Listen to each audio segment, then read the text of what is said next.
Hi, everyone. So I noticed a discussion in here, and this is kind of a common question about having a long cycle. So let's say you're getting your period on like day 35 or maybe day 56, or you're having these really long cycles and your period seems like it's really late. And obviously that's not ideal. The longer it takes for you to ovulate, then the unhealthier your egg may be and less viable it is for pregnancy. But the thing is, a lot of women mistake not getting their, like, let's say your period comes on, say, day 40. A lot of women think it's that their period's not coming. And they're like, how do I trigger my period? How do I get my period to come? They think that they, may have ovulated a long time ago, but their period's just like stuck. So that's not the case. When it takes a while for your period to come, when your period is late, it's because you ovulated late. You're always going to get your period once you've ovulated. You're always going to get your period after you've ovulated within 2 weeks, at most maybe 16 days, but no later than 16 days later. So if you're late, then it's because you ovulated late. You may get your period earlier. You may ovulate, say, on day 14 and then get your period just 10 days later on day 24 and have a short second half of your cycle, which is the luteal phase. But you're not going to have a 20-day luteal phase. In that case, you would have been pregnant and maybe miscarried and had like an early miscarriage. So when you have a really long cycle, it means that you're not ovulating, or you're ovulating very late. So let's say you ovulate, let's say your cycle is 35 days, then that most likely means that you ovulated on day 21, assuming that you have a full 14-day luteal phase. Okay, does that make sense, everyone? All right. Now, you don't want to ovulate really late, because the later you ovulate, like I mentioned, then the longer it's taking for your egg to mature and ovulate, the less healthy it is. And it's not as viable. So it's not as likely going to be healthy enough to be fertilized, or if it is fertilized, it may not become a viable pregnancy. It could just, basically disintegrate, just not turn into a viable pregnancy. That being said, it is possible to ovulate and still get pregnant. It's just that it's more likely to result in a miscarriage or not a pregnancy at all. My cat always likes to make a cameo appearance, if you're wondering what I'm doing. This is Jake, everyone. Yes. Black cats are, they have healing properties. And anyways, I won't go off on that story. But he's my co-healer here. Yes. So one of the things in my program, the Fertility Activation Method program, as you know, if you've heard me talking about it, is the focus on having a healthy cycle. So one aspect of a healthy cycle is ovulating on time. So if it were perfect cycle, 28-day cycle, you would ovulate on day 14. But I think a healthy window is anywhere from day 14, say, through day 18. If it's getting past day 18, it still is possible to get pregnant and have a healthy pregnancy, but again, the chances can go down a bit. So you want your goal is to move it as close to day 14. You also don't want to ovulate too early on, say, day 12 or 11, because then the egg has matured too quickly and may not be healthy for ovulation and a viable pregnancy.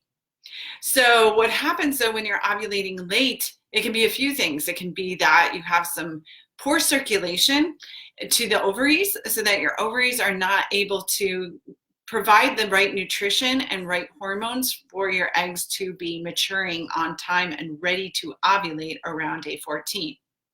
So that's why one of the main goals in my program, with the tools that I teach, the different protocols and so forth, is to get circulation going to your ovaries, and of course improve digestion stuff, make sure you have the nutrients to build the hormones and everything, all the ingredients that your ovaries need, as well as circulation to the ovaries, so they're receiving those ingredients so that they can properly mature, develop that egg, and ovulate it. Okay, I have some, let's see, there's Tanya. Hi, Tanya. Hi, Naomi. Hi, Lindsay. Okay, Lindsay, yeah, this is for you. You have a 34 to 39 day cycle. So I don't know how long you've been listening, but once I stop this, you'll probably want to start it from the beginning. And, and because this information is relevant for you. So there are things that you can do that can really help to improve that circulation to your ovaries so that your eggs are going to be ready to ovulate closer to day 14 so that they're going to be healthier. And then once you ovulate, you're going to get your period soon thereafter. Usually about 14 days after, if you have a nice healthy luteal phase that lasts that whole time. So it's definitely possible to have influence over when you ovulate. So if you're ovulating late, like Lindsay, for example, day 34 through 39, there are things that you can do.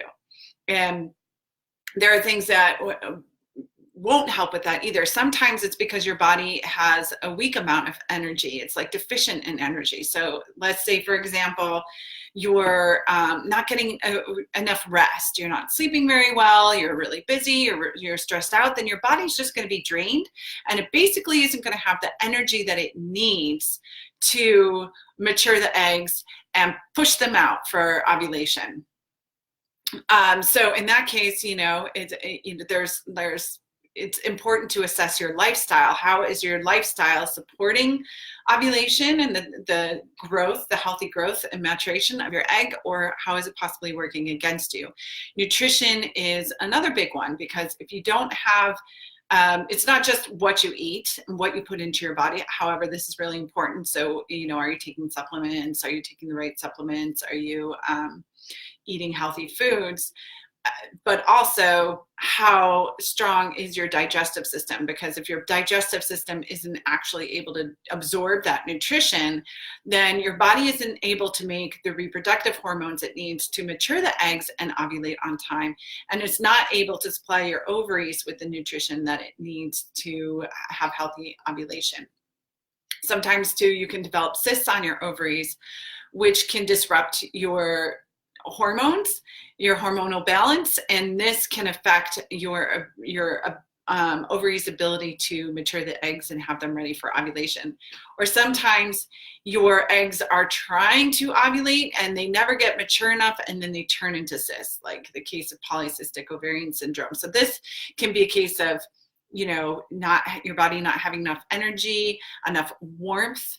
If you've heard me talk about a cold uterus, to mature the eggs, and then also sort of that stagnant energy where it's not, the ovaries aren't getting enough circulation for the egg to mature, and then it turns into a fluid-filled cyst, and then the ovaries get more congested because they have these cysts on it, and that sends disrupted signals to your endocrine system, so that it messes up with your hormonal balance.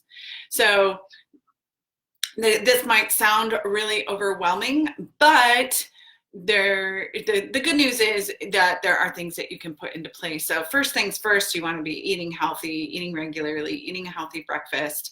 You want to be getting good rest. You want to, practice stress management. Stress can play a big role in this. Have good balance, work-life balance, get enough sleep, all of these things. You want to eliminate toxins, toxic body products and stuff that will add synthetic estrogens to your system, which will can interfere with your hormonal balance and cause more issues. And then of course, there's all of the tools that I teach in my program, specifically the Acupressure Protocols, that are designed to do during each phase, so that your body is ovulating on time, and you're getting the right circulation that you need to your ovaries, and your hormones are balanced, and your digestion is strong, and you have the energy. Your body has the energy to ovulate on time, which is why I love the tools in my program.